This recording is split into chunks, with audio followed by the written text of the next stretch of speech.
আজকে দেখবো ইনস্টাগ্রামের ফানি ভিডিও এবং ওই ভিডিও করা তোমাদের ফানি কমেন্টস করবো। তো চলো মজা হবে। বললে না তো তোমার গার্লফ্রেন্ড আছে? বলো বলো, কে সেই লাকি গার্ল? তুমি।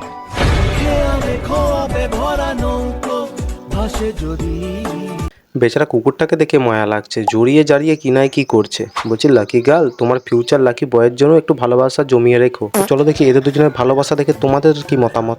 না, মানতেই হবে দুজনকে খুব সুন্দর মানিয়েছে। সে আর বলতে পুরো রোমিও জুলিয়েট লাগছে। কংগ্রাচুলেশন টু ইয়ার নিউ লাইফ। ভাই বিয়ে অব্দি যেতে দে ব্যাপারটা। একজন কমেন্ট করেছে কামড়ালে নাটকগুলো পিছন দিয়ে বেরিয়ে যাবে। এতে আবার একজন রিপ্লাই করেছে ওকে কামড়ালে ওকে ভ্যাকসিন নিতে হবে। ভাই তুমি বলতে কি চাইছো, কুকুরের থেকেও আমাদের লাকি গালের মধ্যে কি বেশি বিষ আছে নাকি? এতে বাচ্চাটা কেমন হবে তোমরা বলে যাও। ভাই তোর যেমন কমেন্টের স্পেলিং ঠিক তেমনই, দ্য ডগ ডিজার্ভ বেটার। ভাই আজকে সেরা কমেন্ট ভাই এটাই। আজকের মতো ভিডিওটা এখানেই শেষ করছি, দেখা হচ্ছে নতুন ভিডিও নিয়ে।